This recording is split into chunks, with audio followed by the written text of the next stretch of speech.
तो फ्यूचर के चैंपियन और माँ बाप के लाडलो, welcome to my channel. I am Sumit sir और इस वीडियो में हम कास्ट के बारे में पढ़ने वाले। पिछले दो वीडियो में हमने जेंडर और रिलीजन के बारे में डिस्कस किया और इस वीडियो में हम कास्ट के बारे में पढ़ने वाले हैं। तो पार्ट 1 जो वीडियो था उसमें हमने जेंडर के बारे में काफी डिटेल में डिस्कस किया। पार्ट 2 वीडियो में हमने रिलीजन के बारे में डिस्कस किया और ये इस चैप्टर का लास्ट वीडियो होने वाला है जिसमें हम कास्ट के बारे में डिटेल में पढ़ने वाले हैं कि कास्ट इन पॉलिटिक्स क्या है, पॉलिटिक्स इन कास्ट क्या है। तो सारे टॉपिक को हम एक एक करके डिस्कस करने वाले हैं। तो शुरू करते हैं। तो सबसे पहले हम पढ़ेंगे कास्ट एंड पॉलिटिक्स। तो जेंडर के बारे में हमने पढ़ लिया, रिलीजन के बारे में पढ़ लिया, सेकुलरिज्म के बारे में पढ़ लिया था, सेकुलर स्टेट के बारे में पढ़ लिया था और इंडिया को एक सेकुलर कंट्री बनाने के लिए, एक सेकुलर स्टेट बनाने के लिए इंडियन कॉन्स्टिट्यूशन में क्या क्या प्रोविजन यूज किए गए, इन सारे टॉपिक को हमने पिछले वीडियो में देख लिया था। अगर जिस किसी ने पार्ट 1 और पार्ट 2 नहीं देखा है तो आप पार्ट 1 और पार्ट 2 देख सकते हो। पार्ट 1 में हम जेंडर के बारे में डिस्कस किए, पार्ट 2 में हम रिलीजन के बारे में, और ये पार्ट 3 है जिसमें हम कास्ट एंड पॉलिटिक्स को डिस्कस करने वाले हैं। तो कास्ट एंड पॉलिटिक्स की अगर मैं बात करूं तो two instances of the expression of social division in the arena of the politics. तो सर हमने पहले दो एग्जांपल देख चुके। टू इंस्टांसेस मतलब दो एग्जांपल देख लिए थे सोशल डिवीजन के। एक था जेंडर के बेसिस पे सोसाइटी डिवाइडेड थी और एक थी रिलीजन के बेसिस पे, यानी धर्म के बेसिस पे जो सोसाइटी डिवाइडेड थी। तो ये जब मैंने दो एक्सप्रेशन देखे, ये जो दो एग्जाम्पल देखे ना सोशल डिवीजन के, एक जो एग्जाम्पल था या जिसमें जेंडर के बेसिस पे डिवीजन था, तो उसको जब मैंने पॉलिटिक्स में एक्सप्रेस किया, जेंडर के इश्यूज को जब हमने पॉलिटिक्स में एक्सप्रेस किया तो कहीं ना कहीं हमें पॉजिटिव आउटकम मिला। और एक ऐसा था जो रिलीजन की बात करता था, रिलीजन को जब मैंने पॉलिटिक्स में एक्सप्रेस किया तो कहीं ना कहीं कम्युनल पॉलिटिक्स देखने को मिला और यहाँ पे कहीं ना कहीं नेगेटिव एस्पेक्ट हमको देखने को मिले। लेकिन कास्ट एक ऐसा एग्जांपल होगा या कास्ट एक ऐसा सोशल डिवीजन होगा जिसको हम पॉलिटिक्स में एक्सप्रेस करेंगे तो पॉजिटिव आउटकम भी देखने को मिलेगा और नेगेटिव आउटकम भी देखने को मिलेगा। कास्ट के पॉजिटिव एस्पेक्ट भी देखने को मिलेंगे और नेगेटिव एस्पेक्ट भी देखने को मिलेंगे। तो कास्ट के पॉजिटिव एस्पेक्ट क्या होंगे, कास्ट के नेगेटिव एस्पेक्ट क्या होंगे, तो इसको एक एक करके इसी वीडियो में हम डिस्कस करने वाले हैं। ठीक है, तो कास्ट एंड पॉलिटिक्स को हमने भी देखा कि सर दो एग्जाम्पल थे, एक जेंडर के बेसिस पे, एक रिलीजन के बेसिस पे।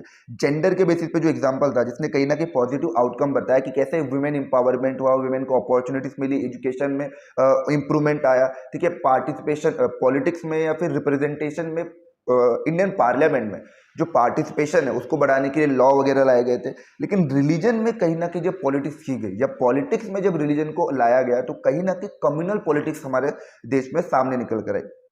ठीक है, लेकिन कास्ट की जब मैं बात करूंगा तो कास्ट को जब पॉलिटिक्स में एक्सप्रेस किया जाएगा या तो पॉजिटिव आउटकम भी मिलेगा और हमें नेगेटिव आउटकम भी मिलेगा। तो पॉजिटिव और नेगेटिव एस्पेक्ट दोनों को देखने को मिलेंगे। तो हमें पता है कि सर इंडियन सोसाइटी एक ऐसी सोसाइटी है जहां पे वर्ण सिस्टम पहले एग्जिस्ट करता था। वर्ण पता है ना आपको, 4 तरह के वर्ण होते थे। ठीक है, सबसे ऊपर ब्राह्मण, फिर क्षत्रिय, फिर फिर वैश्य और फिर शूद्र। तो जो सब इन 4 वर्ण में जो सबसे ऊपर का जो वर्ण था, जो सबसे टॉप क्लास जिसे हम कहते थे, अपर कास्ट, उसे हम ब्राह्मण कहते थे। तो unlike the gender and religion, gender और रिलीजन के अलावा इंडियन सोसाइटी में कास्ट के बेसिस पे डिवीजन बहुत स्पेशल है। आपका नाम क्या हो ये बाद में पता चलता है, पहले तो पूछा जाता है लोग कि आपकी कास्ट क्या है करके। भैया मेरा नाम XYZ है, सपोज मेरा नाम अगर सुमित है, तो अगर जब तक मैं सरनेम नहीं बताऊं तो लोगों को कास्ट नहीं पता चलता है। तो कास्ट जो है ना वो इंडियन सोशल डिवीजन में बहुत स्पेशल है, बहुत इंपॉर्टेंट नहीं है, बहुत स्पेशल है, बहुत ज्यादा वैल्यू दी जाती है। All society have some kind of social inequality and some form of division of labour. तो हर तरह की सोसाइटी में आपको कहीं ना कहीं सोशल इनइक्वलिटी देखने को मिलेगी। अब इंडिया में कास्ट के बेसिस पे कितनी इनइक्वलिटी थी, कास्ट के बेसिस पे कितना डिस्क्रिमिनेशन था, ये बताने की बात नहीं है, ये हम पिछले कई सालों से देख कर आए। ठीक है, अगर आपको महाभारत का स्टोरी याद होगी ना तो कास्ट के बेसिस पे यह बताया गया कि कैसे जो कर्ण थे, कर्ण को जानते हो ना, महाभारत में कैरेक्टर थे कर्ण। तो कर्ण को इसलिए द्रौपदी के स्वयंवर में नहीं पार्टिसिपेट करने दिया जाता है क्योंकि वो एक रथ चलाने वाला लड़का था।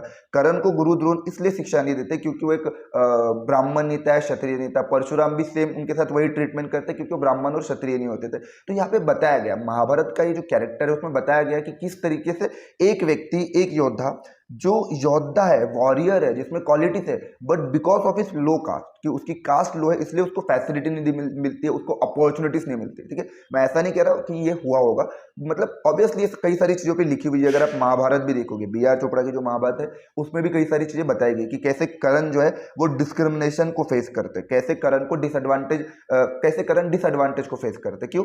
बिकॉज ऑफ इस लो कास्ट, कि वो लो कास्ट से आता है, उसके जो फादर थे वो रथ चलाने वाले थे, इसलिए कहीं ना कहीं उसको शिक्षा वगैरह नहीं दी जाती। तो वो महाभारत था, ये आज का भारत है। तो आज के भारत में भी अगर मैं बात करूं तो कास्ट के बेसिस पे सोसाइटी में इनइक्वलिटी ट्रीट की जाती है और इंडिया में कास्ट के बेसिस पे ही लेबर का डिवीजन है। समझो इस बात को, मैं क्या कह रहा हूँ कि इंडिया में कास्ट के बेसिस पे ही लेबर का डिवीजन है, ठीक है। कास्ट सिस्टम हमारे सोसाइटी में बहुत एक्सट्रीम है। एक्सट्रीम क्यों कहा गया, मैंने इसलिए कहा गया कि हेरिडिटरी ऑक्यूपेशनल डिवीजन है। कास्ट में क्या होता है कि अगर आप कोई ऑक्यूपेशन कर रहे हो, सपोज आप जूते साफ कर रहे हो, आप धोबी हो, आप नाई हो, या फिर आप मटके वगैरह बनाते हो, तो आपका जो ऑक्यूपेशन है वो ऑक्यूपेशन आपका हेरिडिटरी कंसिडर कर दिया जाता है। इसका मतलब क्या, भारी भारी वर्ड है, भारी भारी वर्ड नहीं है, हल्के है काफी। ऑक्यूपेशनल हेरिडिटरी मतलब क्या, ऑक्यूपेशनल हेरिडिटरी मतलब अगर मेरे फादर कोई काम कर रहे हैं ना, मुझे भी वही काम करना पड़ेगा। अगर मेरे फादर मटके बनाते हैं, वो कुम्हार है, तो मुझे भी बनाना पड़ेगा। मेरे फादर अगर नाई है तो मुझे भी नाई बनना पड़ेगा। मेरे फादर अगर मोची है, वो जूते वगैरह सिलते हैं, तो मुझे भी वो बनना पड़ेगा। यानी इंडियन सोसाइटी में कास्ट सिस्टम इतना एक्सट्रीम था, आपके प्रोफेशन के साथ आपकी कास्ट जोड़ दी जाती है कि अगर कोई हेयर कट कर रहा है तो नाई कास्ट के, अगर कोई जूता साफ कर रहा है तो वो मोची होगा या फिर चमार होगा, अगर कोई मटके बना है तो कुमार कास्ट से होगा। तो कास्ट आपके प्रोफेशन के साथ आपकी कास्ट जोड़ दी जाती है और उसी प्रोफेशन को हेरिडिटरी कंसिडर कर दिया जाता है, ठीक है। वॉइस को इग्नोर कर सकते हैं। तो उसी ऑक्यूपेशन को, उसी आपके प्रोफेशन को कास्ट के साथ जोड़ दिया जाता है, उसको हेरिडिटरी कंसिडर कर दिया जाता है कि नहीं, आपके फादर, आपके ग्रैंडफादर जो वर्क करते हैं, आपको भी वही करना पड़ेगा, क्योंकि आपकी कास्ट और आपकी कास्ट का है। किसी की कास्ट का काम है साफ सफाई करना, तो वही करेगा, वो दूसरा काम नहीं करेगा। किसी की कास्ट का काम है पूजा पाठ करना, तो वही काम करेगा, दूसरा काम नहीं करेगा। तो हेरिडिटरी ऑक्यूपेशन यानी प्रोफेशन को हेरिडिटी के साथ जोड़ दिया जाता है। इसलिए यहाँ पे बोला गया कि कास्ट सिस्टम हमारी इंडियन सोसाइटी में बहुत एक्सट्रीम है।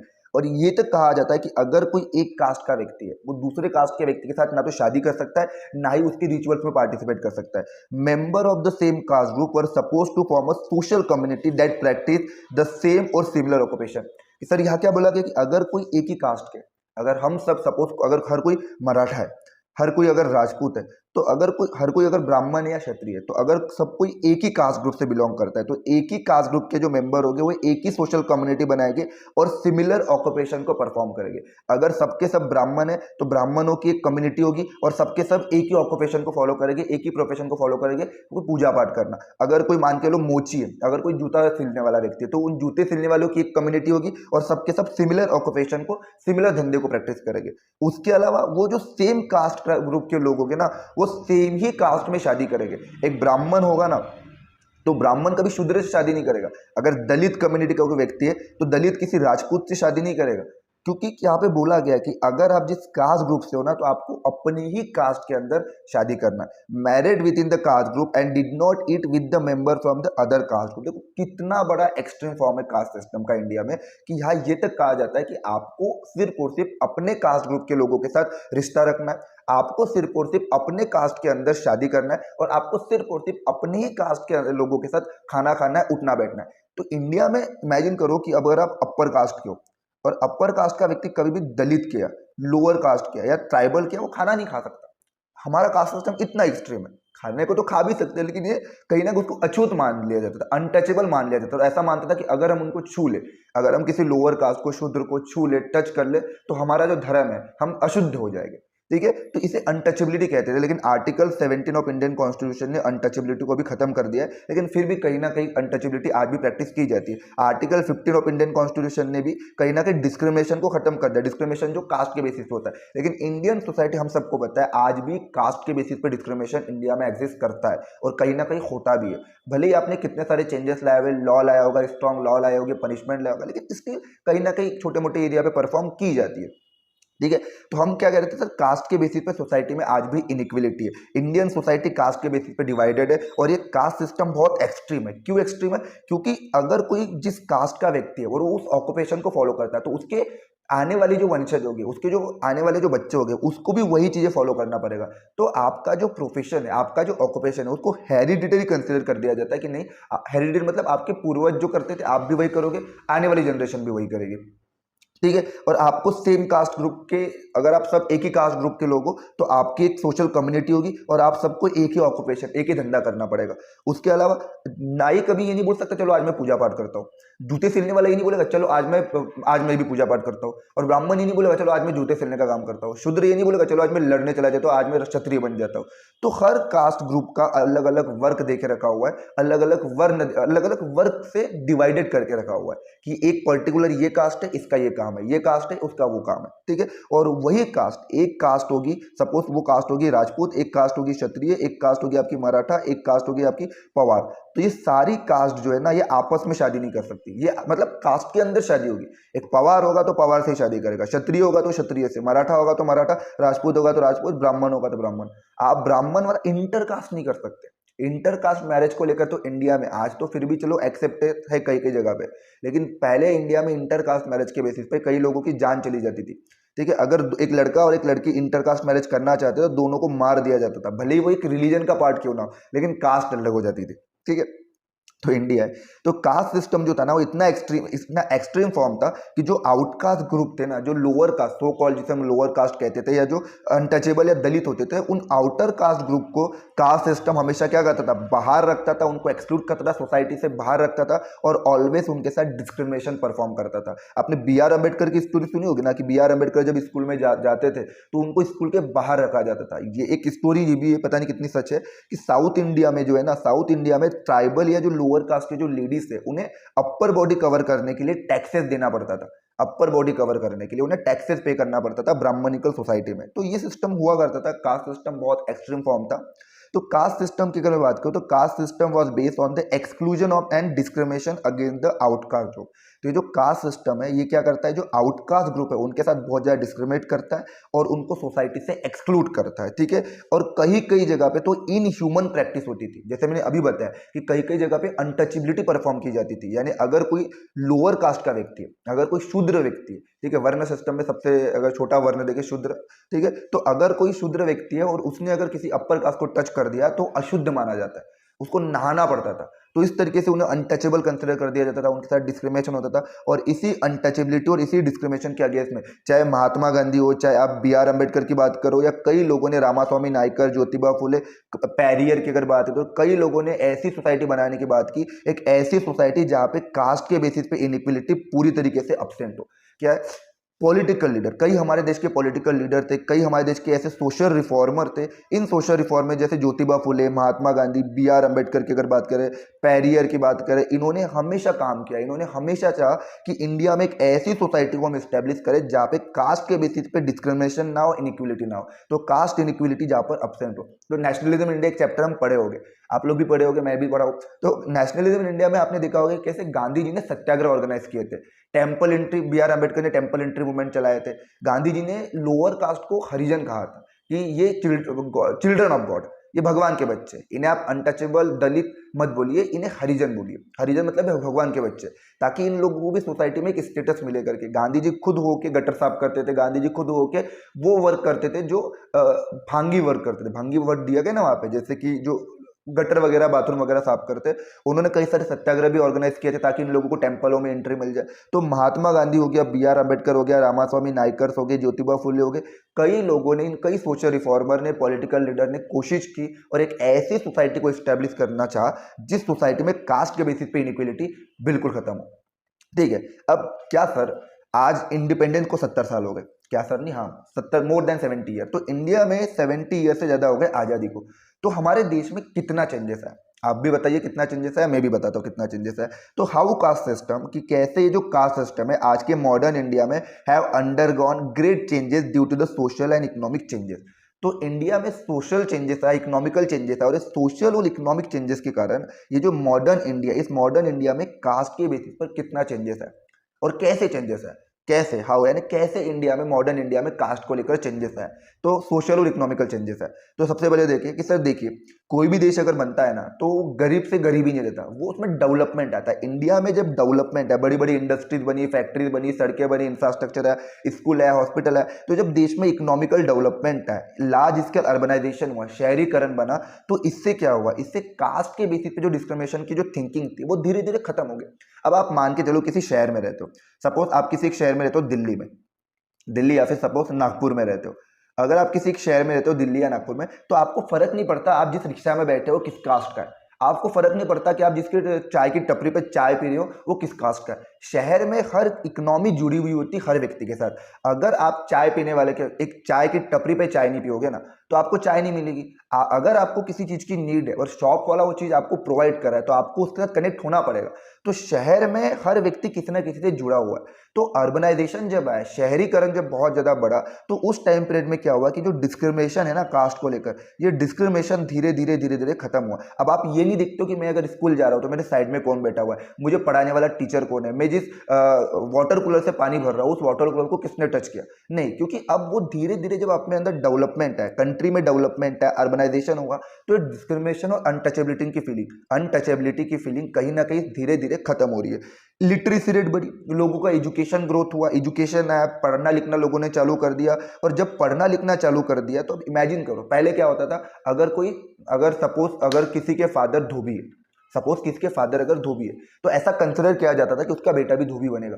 लेकिन इमेजिन करो अगर उसके फादर धोबी हो और वो लड़के ने अगर अच्छा पढ़ लिख लिया, वो अच्छा एजुकेटेड हो गया, ठीक है, वो अच्छी स्कूल में उसके फादर ने उसको भेजा, अच्छा खासा पढ़ लिया। अब इमेजिन करो क्या वो लड़का धोबी बनेगा, नहीं ना। तो यहाँ पे ऑक्यूपेशनल मोबिलिटी होगी, यानी जो प्रोफेशन उसके फादर यूज करते थे या फादर परफॉर्म करते थे, लड़का अब उस प्रोफेशन में नहीं है, उसने प्रोफेशन को ही चेंज कर दिया और उन लोगों की लाइफ कहीं ना कहीं पहले से बेटर हो गई।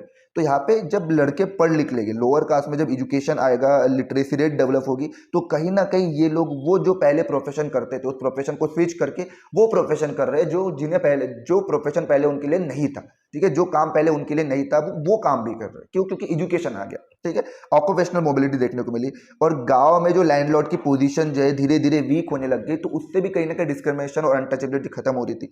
Old notion of caste hierarchy are breaking down. अब जो कास्ट हेरार्की मतलब रैंक वाइज सिस्टम, अगर आप सपोज एक क्रिकेट टीम है, तो क्रिकेट टीम में सबसे पहले ऊपर कैप्टन होगा और कैप्टन के नीचे वाइस कैप्टन होगा। वैसे ही अगर मेरा कंट्री है तो कंट्री में प्रेसिडेंट होता है, फिर प्राइम मिनिस्टर होता है, फिर आपके अलग अलग पोस्ट होते हैं, ठीक है। वैसे अगर स्कूल में जाओ तो स्कूल में आपका एक डायरेक्टर होता है, फिर प्रिंसिपल होता है, फिर वाइस प्रिंसिपल होता है, फिर एचओडी, क्लास टीचर, इस तरीके से रैंक होती है। वैसे इंडिया में भी ना कास्ट के बेसिस पे हेरार्की थी। हेरार्की मतलब रैंक बेस्ड सिस्टम। तो सबसे पहले जो सबसे टॉप लेवल पे जो कास्ट है उसे ब्राह्मण कहते थे, सेकंड क्षत्रिय, थर्ड आपकी वैश्य और फोर्थ आती थी आपकी शूद्र। तो ये कास्ट के बेसिस पे जो हेरार्की थी, रैंकिंग सिस्टम था, ये धीरे धीरे धीरे धीरे ब्रेक हो रहा है। धीरे धीरे धीरे धीरे क्या हो गया, कंप्लीटली ब्रेक हो गया। अब आप ये नहीं देखते ना कि भैया मैं जिसके साथ बैठ रहा हूँ, या मैं जिसके वीडियो देख रहा हूँ, या मैं जिससे बातें कर रहा हूँ, या जिसके साथ मैं खाना खा रहा हूँ, या जिस होटल में मैं जा रहा हूँ, जिस स्टेशनरी से मैं बुक खरीद रहा हूँ, या जिस शॉप से मैं शूज खरीद रहा हूँ, वो किस कास्ट का है, किस जाति का है, मैं उसको टच कर रहा हूँ या नहीं कर रहा हूँ, नहीं। अब धीरे धीरे जो कास्ट की हेरार्की वाली जो थिंकिंग थी, कास्ट हेरार्की वाली जो आइडिया था, नोशन था, वो अब सोसाइटी में ब्रेक डाउन हो रहा है। और इंडियन कॉन्स्टिट्यूशन ने भी कई सारे प्रोविजन लाए जिसके थ्रू इंडिया में कास्ट के बेसिस पे होने वाले डिस्क्रिमिनेशन, कास्ट के बेसिस पे होने वाली अनटचेबिलिटी को पूरी तरीके से प्रोहिबिटेड कर दिया। तो ये चेंजेस आपको देखने को मिलेगा मॉडर्न इंडिया में, ठीक है। तो क्या सर चेंजेस इतने अच्छे हैं? क्या इंडिया में कंप्लीटली पूरी तरीके से कास्ट के बेसिस पे डिस्क्रिमिनेशन और कास्ट के बेसिस पे अनटचेबिलिटी खत्म हो गई? नहीं, कोई भी चीजें कंप्लीटली खत्म नहीं है। कास्ट सिस्टम आज भी इंडिया के टाइम पे, अगर आज टुडे टाइम पे देखो तो आज भी अगर मैं बात करूं तो caste has not disappear from contemporary India. आज के इस आधुनिक भारत में, आज के इस मॉडर्न इंडिया में आज भी कास्ट सिस्टम कहीं ना कहीं कई जगह पे अपियर है, कई जगह पे एग्जिस्ट करता है, पूरी तरीके से डिसअपियर नहीं हुआ। कास्ट के बेसिस पे होने वाला जो डिस्क्रिमिनेशन है, कास्ट के बेसिस पे होने वाली जो अनटचेबिलिटी है, कास्ट के बेसिस पे होने वाला जो एक्सप्लॉइटेशन है, वो आज भी देखो। पता है आपको, मध्य प्रदेश जो है ना, जिस स्टेट में हम रहते हैं, मतलब मैं रहता हूँ, ठीक है, मतलब मैं रहता हूँ, तो मध्य प्रदेश जो है ना, ऐसा एक रिपोर्ट के अकॉर्डिंग इंडिया में सबसे ज्यादा दलित के ऊपर होने वाले जो एट्रोसिटीज है, अत्याचार, वो मध्य प्रदेश में है। आप इमेजिन करो, आज हम more than 70 year of independence में आप रह रहे हैं, आज जहां हम आर्टिफिशियल इंटेलिजेंस की बात करते, एआई की बात करते, चैट जीपीटी और इतने बड़े इनोवेशन की बात करते, वहां पे उस एक स्टेट है इंडिया में, मध्य प्रदेश, वहां कास्ट के बेसिस पे लेकर डिस्क्रिमिनेशन, यानी दलितों के ऊपर अत्याचार बहुत ज्यादा होते हैं। एक केस था, वहां पे एक लोअर कास्ट का व्यक्ति था, उसके ऊपर पेशाब कर दी गई थी, उसके फेस पर पेशाब कर दिया गया था क्योंकि वो लोअर कास्ट से बिलोंग करता था। तो ये जो कास्ट सिस्टम है ना, ये आज भी पूरी तरीके से इंडिया में डिसअपियर नहीं हुआ है। आज भी लोगों की जो ओल्डर एस्पेक्ट है, ओल्डर थिंकिंग है कास्ट को लेकर, वो आज भी परसिस्टेंट है, आज भी वो एग्जिस्ट करती है। अनटचेबिलिटी पूरी तरीके से खत्म नहीं हो गया। साउथ इंडिया में मैं एक केस देख रहा था, एक न्यूज देख रहा था, तो वहां पे जो दो लोअर कास्ट के लोग थे, उन्होंने अगर शादी की तो उन्हें मंदिर में अलाउ नहीं किया जा रहा था। वो दोनों होता है ना कि अगर मान के लो आपकी और आपके किसी दोस्त की, मतलब आपकी दोस्त मतलब आपकी किसी फ्रेंड की, आप दोनों की अगर शादी हो गई, इमेजिन, और आप शादी हो गए तो आप आशीर्वाद लेने के लिए गॉड के पास गए। अब जब आशीर्वाद लेने के लिए आप गॉड के पास गए तो मंदिर के पुजारी ने आपसे कहा कि नहीं, आप अंदर नहीं आ सकते क्योंकि आप लोअर कास्ट के हो। अब इमेजिन करो ये चीजें एग्जिस्ट कर रही है 70 ईयर ऑफ इंडिपेंडेंस के बाद भी। तो साउथ इंडिया, मुझे नाम याद नहीं आ रहा वो स्टेट कौन सा था, तो वहां पे दो कपल्स शादी के बाद मंदिर में आशीर्वाद लेने गए, तो वहां पे पुजारी ने उनको मंदिर से बाहर ही भगा दिया और बाहर से ही उनको आशीर्वाद दिया और उनकी जो माला वाला थी वो बाहर से उनके गले में डाल दी। तो इमेजिन करो, अनटचेबिलिटी, कास्ट डिस्क्रिमिनेशन आज भी पूरी तरीके से खत्म नहीं हुआ है। भले ही कॉन्स्टिट्यूशन ने कितना भी प्रोहिबिशन लगाया हो, प्रोहिबिशन यानी रिस्ट्रिक्शन या बैन लगाया हो, कॉन्स्टिट्यूशन ने कितना भी रिस्ट्रिक्शन या बैन लगाया हो, कॉन्स्टिट्यूशन ने भले ही आर्टिकल 50 के तहत ये बोला हो कि डिस्क्रिमिनेशन नहीं होना चाहिए, आर्टिकल 17 के तहत इंडियन कॉन्स्टिट्यूशन ने भले ही अनटचेबिलिटी को खत्म किया हो, लेकिन आज भी कास्ट सिस्टम पूरी तरीके से खत्म नहीं हुआ है। ठीक है, तो कास्ट सिस्टम आज के टाइम पे अगर मैं बात करूं तो caste system has not disappear from the contemporary India. कुछ ओल्डर एस्पेक्ट, कुछ ओल्डर थिंकिंग आज भी एग्जिस्ट करती है और अनटचेबिलिटी पूरी तरीके से खत्म नहीं है, भले ही कॉन्स्टिट्यूशनल चेंजेस आपने कितना भी लाया हो। ठीक है, कास्ट आज भी हमारे इकोनॉमिक स्टेटस से लिंक करता है। अब होता है ना कि अगर कोई ब्राह्मण होगा, अपर कास्ट होगा, तो वो उसको इकोनॉमिकली प्रॉस्परस होगा, पैसे वाला होगा, लेकिन कोई शेड्यूल कास्ट से होगा, कोई अगर शेड्यूल ट्राइब से होगा, तो वो क्या होगा, उसका इकोनॉमिक स्टेटस काफी कम होगा, वो गरीब होगा, पुअर होगा, प्रॉस्परस नहीं होगा। तो कास्ट सिस्टम जो है ना, आज भी हमारे इकोनॉमिक स्टेटस से जुड़ा हुआ है। हम आइडेंटिफाई कर लेते हैं कि भैया अगर एक शेड्यूल ट्राइब का व्यक्ति है ना, तो मोस्ट प्रोबेबली वो उसकी इनकम लो होगी और वो इकोनॉमिकली प्रॉस्परस नहीं होगा। ठीक है, तो कास्ट सिस्टम आज भी हमारे इकोनॉमिक स्टेट से जुड़ा हुआ है। ठीक है, तो ये कुछ चीजें थी जो हमने पढ़ ली। कास्ट सिस्टम आज किस तरीके से, कास्ट सिस्टम में क्या क्या चेंजेस, देखो चेंजेस लाया गया, ऐसा नहीं कि आप देखो कुछ एग्जांपल तो आपको मिलेगी। ऐसा नहीं कि इंडिया में कास्ट सिस्टम बहुत एक्सट्रीम है और बहुत ज्यादा डिस्क्रिमिनेशन है कई कई जगह पे, लेकिन अगर मैं ओवरऑल देखूं तो हाँ, हम ये बोल सकते कि पहले के कंपैरिजन में, अगर मैं आज से 100 ईयर वाला 100 साल पहले वाला इंडिया, अगर बिफोर 100 ईयर अगर मैं आज कंपेयर करूँ ना इंडिया में, तो इंडिया में कई सारी चीजें चेंजेस आई है। एक टाइम था जब बी आर अम्बेडकर को पानी तक नहीं पीने दिया जाता था, उनको स्कूलों में बैठना तक अलाउ नहीं था। आज उस इंडिया में आप हर तरह के कास्ट को एक जैसा कंसिडर कर रहे हो।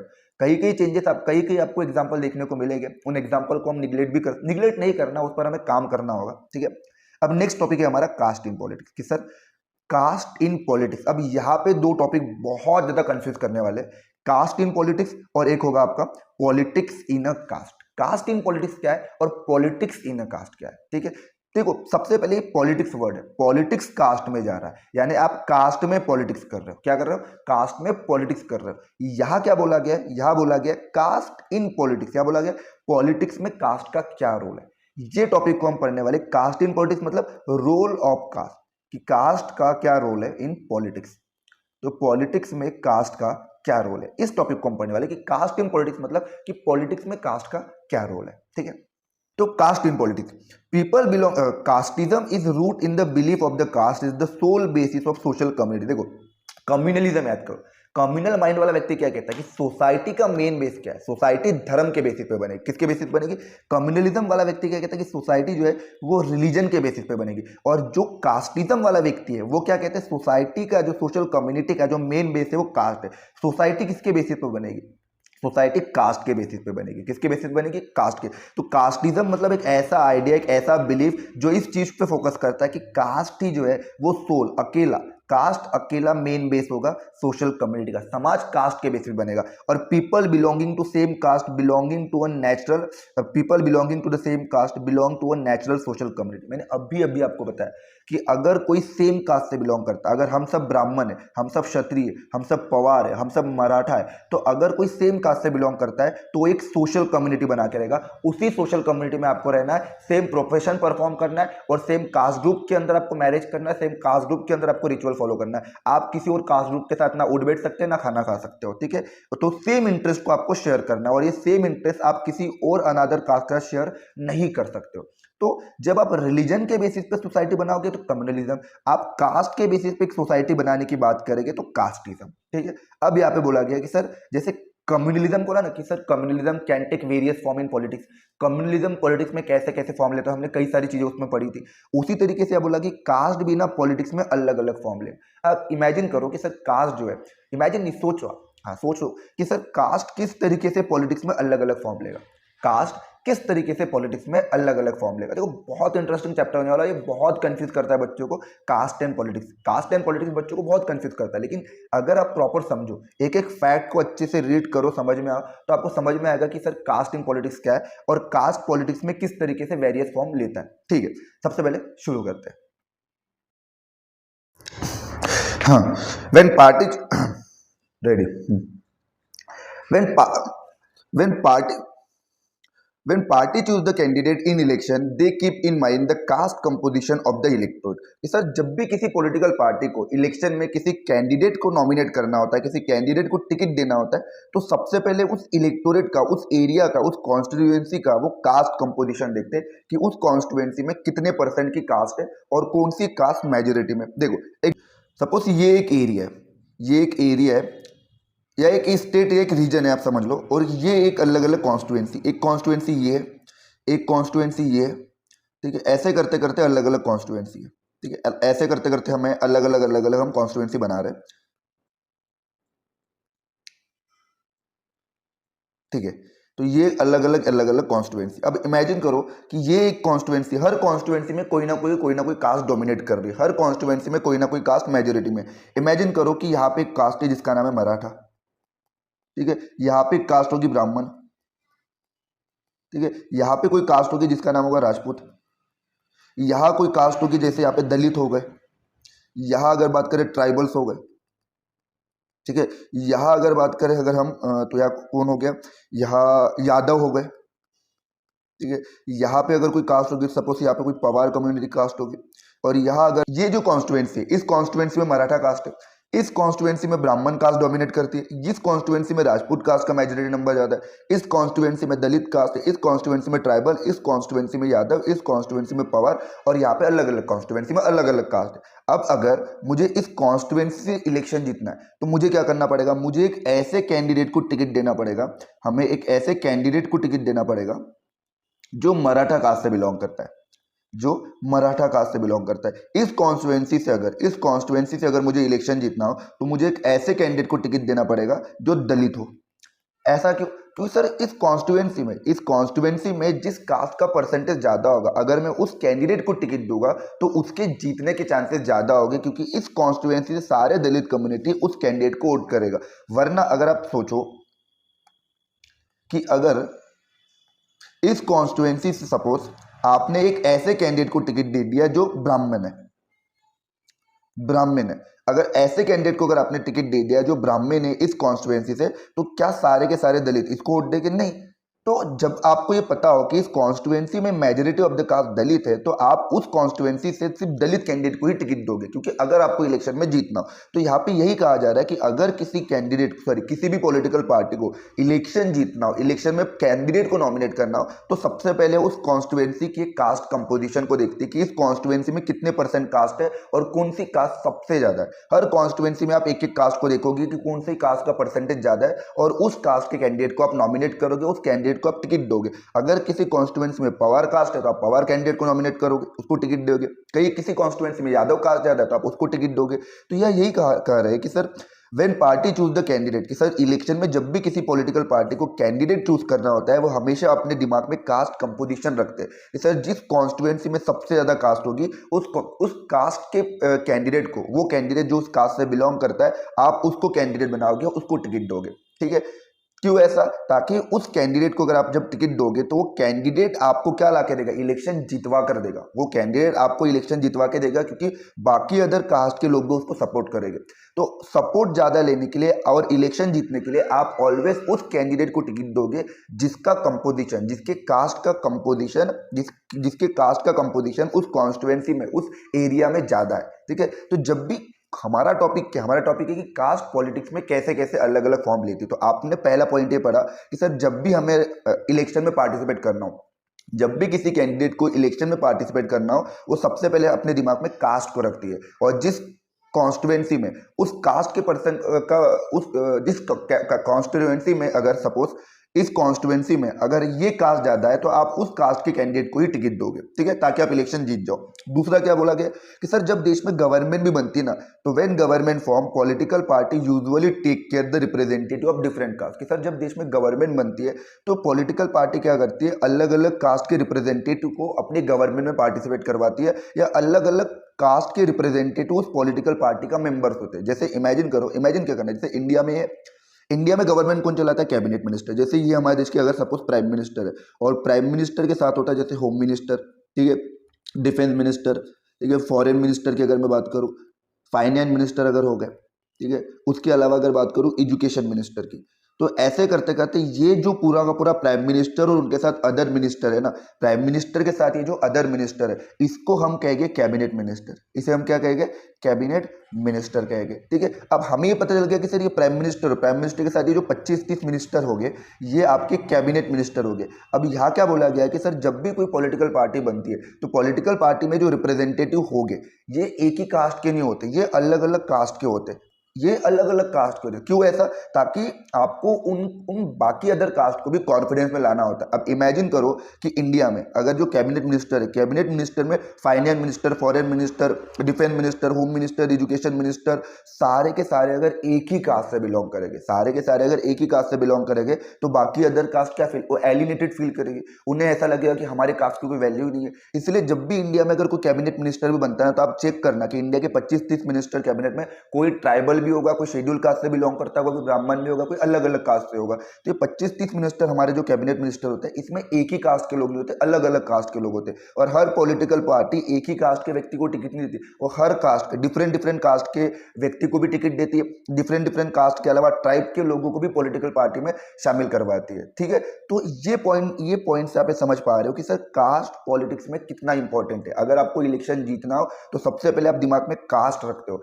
गवर्नमेंट बनाना हो तो सबसे पहले हर कास्ट के लोगों को शामिल करते हो, ताकि कोई भी कास्ट ये फील ना कर सके कि भैया हमें इग्नोर किया जा रहा है, हमें एलिनेटेड फील करवाया जा रहा है, या हमें नजरअंदाज करवाया जा रहा है। ये पहला पॉइंट था। दूसरा पॉइंट क्या कहता है, सर जब political party and candidate in election, political party and candidate in election make appeal to the caste sentiment to the muster support. अब पॉलिटिकल पार्टी या जो कैंडिडेट होते हैं वो इलेक्शन जीतने के लिए हमेशा कास्ट सेंटिमेंट का यूज करते हैं, कास्ट के नाम पे वोट मांगते हैं। कि सर जब भी देश में अगर इलेक्शन चल रहे होंगे, सडनली आप जो है ना, आप राजस्थान वाले एरिया में चले जाओगे, इंडिया में हो और इंडिया में आप सडनली जो है ना वो राजस्थान वाले एरिया में चले जाओगे, आप राजस्थान वाले एरिया में जाके महाराणा प्रताप की बात करने लग जाओगे, आप राजस्थान वाले एरिया में जाके राणा सांगा की बात करने लग जाओगे। क्यों? क्योंकि यहाँ पे राजपूत कास्ट है। आप कास्ट के नाम पे लोगों को इमोशनल कर रहे हो, कास्ट के नाम पे लोगों को इमोशनल करके अपील कर रहे हो कि भैया आप हमें वोट दो। इस एरिया में राजपूत ज्यादा है तो आप राजपूत से डिमांड करोगे आप हमें वोट दो करके। उसके अलावा सडनली जो है छत्तीसगढ़ वाले एरिया में, झारखंड वाले एरिया में जो है पॉलिटिकल पार्टी कैंडिडेट चले जाएगी और वहां पे वो ट्राइब्स के नाम पे, बिरसा मुंडा के नाम पे, तात्या भील के नाम पे वोट मांगने लग जाएंगे। आप समझो, आप आंध्र प्रदेश में चले गए, आप आंध्र प्रदेश में जाके अल्लूरी सीताराम राजू के नाम पे वोट मांग रहे हो। आप महाराष्ट्र में चले गए और महाराष्ट्र में जाकर आप किसके नाम पे, आप छत्रपति शिवाजी महाराज के नाम पर वोट मांग रहे हो। यूपी में हो तो आप यूपी में यादव के नाम पर वोट मांग रहे हो। तो हर एरिया में पॉलिटिकल पार्टी और जो कैंडिडेट होते हैं ना, वो इलेक्शन में कास्ट के नाम पर, कास्ट सेंटिमेंट के नाम पर अपील करते हैं कि आप हमें वोट दो करके। और कुछ कुछ पॉलिटिकल पार्टी तो ऐसी होती है जिन्हें जाना जाता है कि वो कुछ ही सम कास्ट को फेवर करती है करके। देखो मैं सिर्फ एक्सप्लेन कर रहा हूँ, मैं किसी पार्टी को डिफेम नहीं कर रहा हूँ, मैं जस्ट एक्सप्लेन कर रहा हूँ। जैसे कहा जाता है कि जैसे समाजवादी पार्टी है, यूपी में जो समाजवादी पार्टी है, ये यूपी वाले एरिया में जो समाजवादी पार्टी है, ऐसा कहा जाता है कि समाजवादी पार्टी है ना सिर्फ और सिर्फ यादव के लिए, सिर्फ और सिर्फ किसके लिए, यादव के लिए। तो अखिलेश यादव की जो मुलायम सिंह यादव की जो समाजवादी पार्टी है, ऐसा कहा जाता है कि समाजवादी पार्टी जो है ना यूपी में, वो सिर्फ और सिर्फ यादव के लिए करके। और कई लोग ये भी कहते हैं कि जो बीएसपी पार्टी, जैसे Bahujan Samajwadi party, BSP party जो है मायावती जी की, तो बीएसपी पार्टी सिर्फ और सिर्फ किसके लिए, दलितों के लिए, दलित एंड हरिजन के लिए, ठीक है। तो उसके अलावा अगर बात करें तो जो शिवसेना है, शिवसेना की अगर बात करें, एनसीपी की अगर मैं बात करूं, शिवसेना नेशनल कांग्रेस पार्टी, उद्धव ठाकरे और शरद पवार, तो ऐसा कहा जाता है कि ये दो पार्टी जो है ना महाराष्ट्र में, ये सिर्फ मराठा कास्ट को सपोर्ट करती है, ठीक है, मराठा कम्युनिटी को सपोर्ट करती है। तो इंडिया में ऐसा कहा भी जाता है कि कुछ पॉलिटिकल पार्टी ऐसी होती है जो सिर्फ और सिर्फ कुछ कास्ट को फेवर करते हुए दिखाई देती है और उनके रिप्रेजेंटेटिव उसी कास्ट के होती है। जैसे यूपी में समाजवादी पार्टी की बात की जाती है, उसके अलावा बीएसपी की भी बात की जाती है, जो दलित को सपोर्ट करती है, समाजवादी पार्टी यादव को सपोर्ट करेगी, शिवसेना हो गया, एनसीपी होगी, मराठा कम्युनिटी को सपोर्ट करेगी। तो ऐसा कहा जाता है कि कुछ पॉलिटिकल पार्टी जो है ना सिर्फ और सिर्फ कुछ कास्ट को ही फेवर करती है और उसी के लिए बनी होती है। तो हम क्या पढ़ रहे हैं, हम यही पढ़ रहे हैं कि सर कास्ट जो है ना, कास्ट जो है ना वो पॉलिटिक्स में किस तरीके से फॉर्म लेती है। अगर मुझे इलेक्शन जीतना हो, सबसे पहले दिमाग में कास्ट कंपोजिशन होगा, गवर्नमेंट बनेगी या पॉलिटिकल पार्टी होगी उसमें हर कास्ट के रिप्रेजेंटेटिव होंगे, नेता हो या पॉलिटिकल पार्टी हो या कैंडिडेट हो इलेक्शन में कास्ट के नाम पे अपील करेगा। और कुछ पॉलिटिकल पार्टी तो जान ही जाती है सिर्फ और सिर्फ कुछ ही कास्ट को फेवर करने के लिए। उसके अलावा जब से हमारे देश में यूनिवर्सल एडल्ट फ्रेंचाइजी है, सर यूनिवर्सल एडल्ट फ्रेंचाइजी मतलब क्या? यूनिवर्सल एडल्ट फ्रेंचाइजी के अकॉर्डिंग इंडिया का हर सिटीजन, कंट्री के हर सिटीजन जिसकी एज 18 प्लस हो, irrespective of their gender, irrespective of their caste, irrespective of their religion, उसका रिलीजन कुछ भी हो, उसका कास्ट कुछ भी हो, उसका जेंडर कुछ भी हो, अगर उस सिटीजन की 18 प्लस है तो वो एलिजिबल है राइट टू वोट के लिए, उसके पास वोटिंग राइट होगा। अगर उसकी एज 18 प्लस है, भले उसका जेंडर कोई भी हो, रिलीजन कोई भी हो, कास्ट कोई भी हो, सेक्स कोई भी हो, डजंट मैटर, रेस कोई भी हो, अगर उसकी एज 18 प्लस है तो इलेक्शन में वोटिंग राइट होगा और वो वोट देगा। तो यूनिवर्सल एडल्ट फ्रेंचाइजी के प्रिंसिपल के अकॉर्डिंग जब से हर व्यक्ति को एक वोट मिला है और एक वोट की वैल्यू एक हुई है, तो जो पॉलिटिकल लीडर है हमेशा इस चाह में रहे, इस कोशिश में रहे कि आप पॉलिटिकल सपोर्ट गेन कर सको उन लोगों का, उन कम्युनिटी का जिन्हें सोसाइटी आज तक इंफीरियर, जिसे लो ट्रीट करती थी। अब कैसे, देखो इमेजिन करो, सपोज ये एक एरिया है, सपोज ये एक ऐसी कॉन्स्टिट्यूएंसी है, ये एक ऐसी कॉन्स्टिट्यूएंसी है जहां पर एक ऐसी कास्ट रहती है जिसको आज तक इंफीरियर ट्रीट किया जाता है। ये एक ऐसी कास्ट है जिसे सोसाइटी आज तक इंफीरियर ट्रीट करती थी, ठीक है, एक ऐसी कास्ट है जिसे सोसाइटी अभी तक इंफीरियर ट्रीट करती थी। तो ये इस कॉन्स्टिट्यूएंसी में एक ऐसी कास्ट के लोग रहते हैं जिसे सोसाइटी अभी तक इंफीरियर ट्रीट। अब इमेजिन करो कि यहाँ पे इन कास्ट के लोगों को, अगर इन कास्ट के लोगों के पास अगर वोटिंग राइट है ही नहीं, इन कास्ट के लोगों के पास suppose no right to vote, अगर इन कास्ट के लोगों के पास कोई भी राइट टू वोट नहीं है, इमेजिन करो इन कास्ट के लोगों के पास अगर कोई भी राइट टू वोट नहीं है, तो ये जो नेता लोग हैं जो अलग अलग कॉन्स्टिट्यूएंसी में घूम रहे वोट मांगने के लिए, वो कभी इस कॉन्स्टिट्यूएंसी में जाएंगे ही नहीं जाएंगे, क्योंकि उन्हें पता है कि इस कॉन्स्टिट्यूएंसी के लोगों के पास वोटिंग राइट है ही नहीं, तो वो हमें वोट देंगे ही नहीं। और उन्हें सोसाइटी हमेशा इंफीरियर ट्रीट करती है, लो ट्रीट करती है, बैकवर्ड कंसिडर करती है, इसलिए इस कॉन्स्टिट्यूएंसी के लोगों के पास जाने का कोई मतलब नहीं है, क्योंकि इन्हें लोग कभी भी, इनके पास वोटिंग राइट है ही नहीं। लेकिन यूनिवर्सल एडल्ट फ्रेंचाइजी ने जब ये कहा कि नहीं, आपके पास अब वोटिंग राइट है, अब आपके पास क्या है, अब आपके पास है राइट टू वोट, अब वो नेता लोग, वो कैंडिडेट जो कभी इस कॉन्स्टिट्यूएंसी में नहीं गए, वो इस कॉन्स्टिट्यूएंसी में जाएंगे और उन इंफीरियर और लो कास्ट से भी कांटेक्ट करेंगे, उनसे भी डेवलपमेंट की बात करेंगे। क्यों? क्योंकि इन कास्ट के पास अब क्या मिल गया, राइट टू वोट। तो यूनिवर्सल एडल्ट फ्रेंचाइजी के आ जाने के कारण, यूनिवर्सल एडल्ट फ्रेंचाइजी जिसने हर व्यक्ति को एक वोट दिया और हर एक वोट की वैल्यू एक की है, उसके आ जाने के कारण पॉलिटिकल लीडर हमेशा उस चाह में रहते हैं कि हमें उन लोगों को भी क्या करना है, उन लोगों को भी साथ में लेके आना है, उन लोगों के सपोर्ट को भी गेन करना है जिन्हें सोसाइटी आज तक इंफीरियर और लो कंसिडर करती है। ठीक है, तो ये 3 पॉइंट के थ्रू हम समझ सकते हैं, इन 3 पॉइंट के थ्रू हम समझ सकते हैं कि सर कास्ट जो है ना वो पॉलिटिक्स में किस तरीके से रूप लेती है। Caste can take various form in politics, caste जो है ना पॉलिटिक्स में अलग अलग फॉर्म लेती है। अगर मुझे इलेक्शन में जीतना हो, सपोज कि सर अगर मुझे इलेक्शन में जीतना और सुमित सर इस कास्ट है, तो हम सर सुमित सर को टिकट देंगे। क्यों? क्योंकि उस कॉन्स्टिट्यूएंसी में सुमित सर की कास्ट जो है ना वो सबसे ज्यादा है, तो सुमित सर जीत जाएंगे। ठीक है, अगर देश में गवर्नमेंट बनाना हो तो पॉलिटिकल पार्टी हमेशा ध्यान में रहेगी कि हर कास्ट के लोग मेरे पास हो। तीसरा कि सर कुछ पॉलिटिकल पार्टी तो ऐसी होती है जो सिर्फ और सिर्फ एक ही कास्ट को फेवर करती है, उसी कास्ट के लोगों के लिए बनी होती है और कास्ट के नाम पे वोट मांगती है। ठीक है, कभी बिरसा मुंडा के नाम पे, कभी आपके तात्याविल के नाम पे, कभी राजपूत के नाम पे, कभी ट्राइब्स के नाम पे, कभी दलित के नाम पे। यूनिवर्सल एडल्ट फ्रेंचाइजी जब से देश में आई तो एक पर्सन को एक वोट मिला है और हर वोट की वैल्यू आपको इंपॉर्टेंट हो गई, और उन कास्ट को भी आप सोचने लग गए, उन कास्ट को भी आप सोचने लग गए जिन्हें सोसाइटी बैकवर्ड या इंफीरियर ट्रीट करती थी। अब ये सब चीजें जब आप सोचोगे तो आपको क्या लगेगा, election are all about caste. Election मतलब कास्ट है, कास्ट ही इलेक्शन है। ठीक है, राम ही श्याम है, श्याम ही राम है। ठीक है, the focus on the caste, कि सर कास्ट पे जिस तरीके से आप फोकस करवा रहे हो इन पॉलिटिक्स में जिस तरीके से कास्ट पे फोकस किया है, कभी कभी तो हमें यही इंप्रेशन लगता है, इंप्रेशन पता है ना, वो फॉग मार के इंप्रेशन देना, वो वाला नहीं। ठीक है, तो कभी कभी कास्ट पे जिस तरीके से आप फोकस करवा रहे हो पॉलिटिक्स में, तो हम समटाइम हमें इस तरीके का इंप्रेशन मिलता है कि election are all about caste. Election मतलब क्या है, कास्ट, नथिंग एल्स, कुछ भी ज्यादा नहीं, सिर्फ इलेक्शन इलेक्शन में कास्ट है, कास्ट में इलेक्शन है। बट एक्चुअली में ऐसा नहीं है, एक्चुअली में ऐसा नहीं है। क्यों नहीं है ऐसा, तो अभी समझते हैं। सर कभी भी कास्ट जो है ना वो किसी भी इलेक्शन के रिजल्ट को डिसाइड नहीं कर सकती। Alone caste alone can not determine the election result. Sir कैसे? देखो, इमेजिन करो 11 लोगों की एक टीम है और 11 लोगों की टीम में एक प्लेयर है सचिन तेंदुलकर। अब सचिन तेंदुलकर ने 105 रन बना लिए। कितने रन बना लिए? 105 रन। अब सचिन तेंदुलकर मेरे फेवरेट बैट्समैन है भाई, वो थे, मतलब अभी तो रिटायर्ड हो गए, 8-10 साल हो गए। तो सचिन तेंदुलकर ने 105 रन बनाए और पूरी टीम ने मिलके सिर्फ और सिर्फ 190 रन पे ऑल आउट हो गई। अब पूरी टीम जब मिलके 190 180 रन पे ऑल आउट हो गई, जिसमें सचिन तेंदुलकर के 105 रन है, तो टीम हार गई। क्यों हार गई? क्योंकि 11 प्लेयर में से एक ही प्लेयर ने 105 बनाए, तो बाकी प्लेयर ने कुछ भी नहीं किया। बाकी प्लेयर ने कुछ भी नहीं किया। और जब आप सिर्फ और सिर्फ एक प्लेयर पे डिपेंडेबल रहे, बाकी प्लेयर के बारे में आपने सोचा नहीं, तो इससे क्या हो गया? टीम जीती, हार गई, टीम हार गई। नहीं समझ में आया? चलो एक और चीज समझा रहा हूं। इमेजिन करो आपको एसएसटी में, आपको एसएसटी में 100 में से 100 मार्क है, आपको सोशल साइंस में 100 में से 100 मार्क है, लेकिन आपका जो ओवरऑल परसेंटेज है वो 60% रहा। क्यों? क्योंकि फिजिक्स, केमिस्ट्री, मैथ और आपका जो बाकी सब्जेक्ट होगा, साइंस होगा, मैथ होगा और अदर सब्जेक्ट होगा, इसमें आपको कंबाइंडली 50 मार्क भी नहीं आ पाए।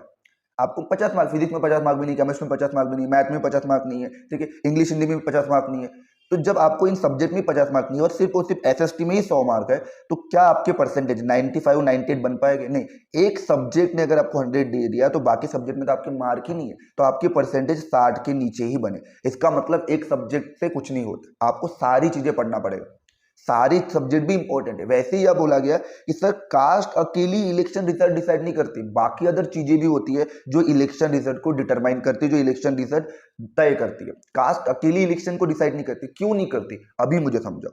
तो कोई भी parliamentary constituency, no parliamentary constituency in the country has a clear majority of one single caste. अब ये चीज समझो कि सर जब मैंने ये बोल दिया कि ये जो कम्युनिटी है, ये जो एरिया है, इस एरिया में सबके सब दलित हो गए।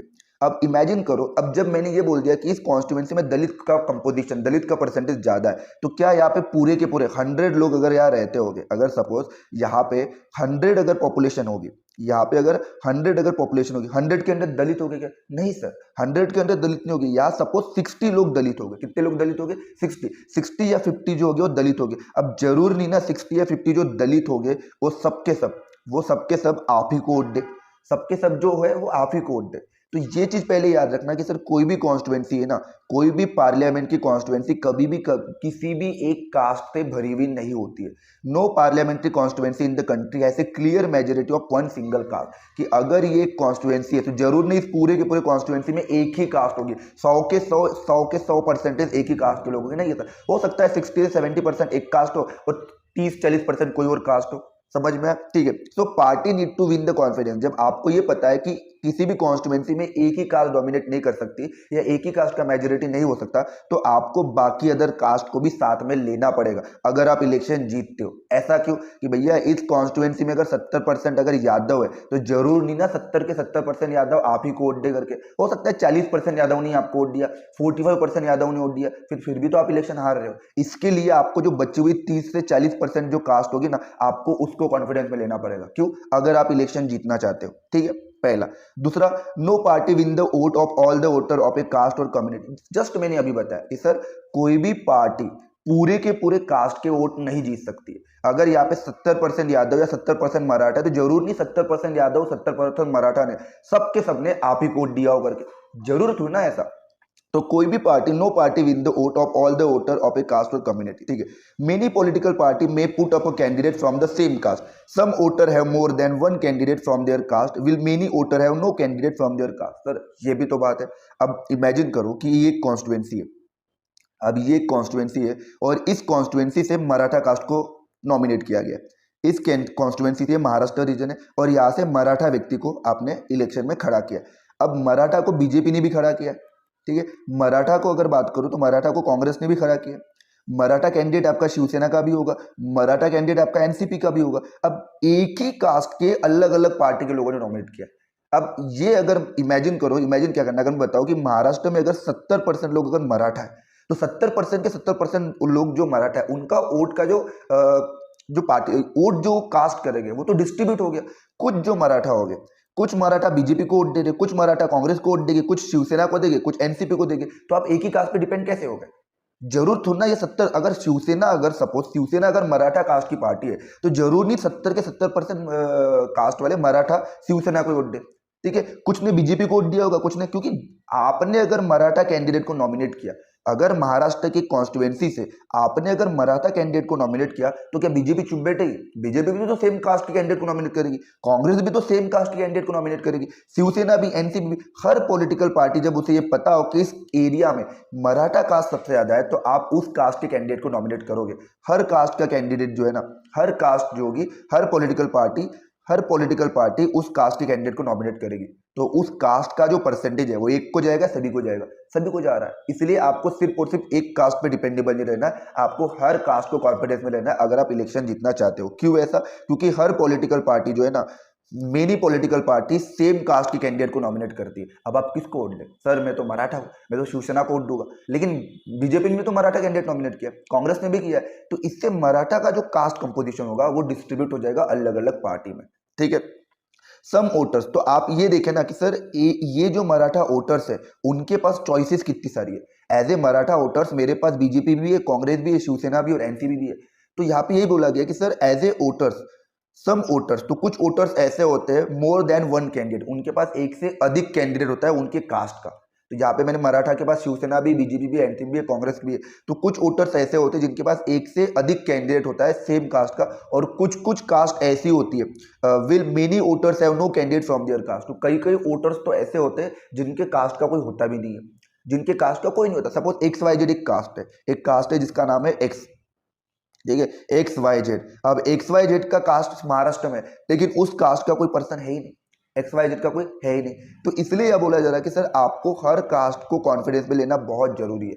समझ में आ रहा? ये क्या पढ़ा रहा हूँ? ये पढ़ा रहा हूँ कि सर कास्ट कभी भी इलेक्शन को डिसाइड नहीं कर सकती। क्यों नहीं कर सकती? कोई भी कॉन्स्टिट्यूएंसी एक कास्ट से भरी हुई नहीं होती है, इसलिए आपको दूसरे अदर कास्ट का भी कॉन्फिडेंस जीतना पड़ेगा। दूसरा, एक ही पार्टी, कोई भी पार्टी जो है ना, एक ही कास्ट के वोटर्स को, एक ही कास्ट अगर मान के लो कि पूरी की पूरी मराठा जो है ना वो एक ही पार्टी को वोट नहीं देगी, पूरे के पूरे यादव समाजवादी पार्टी को वोट नहीं देगी। इमेजिन, तो जैसे जस्ट एग्जांपल के लिए बता रहा हूँ कि अगर यादव पार्टी, यादव जो कम्युनिटी है यूपी की, अगर यादव कम्युनिटी सिर्फ और सिर्फ एक पार्टी से जुड़ी हुई होती ना, तो समाजवादी पार्टी हमेशा यूपी में गवर्नमेंट बनाती है। हमेशा अखिलेश यादव, मुलायम सिंह यादव हमेशा यूपी में चीफ मिनिस्टर बने रहते हैं, क्योंकि पूरे यूपी में मेजोरिटी ऑफ द कास्ट कौन सी? यादव।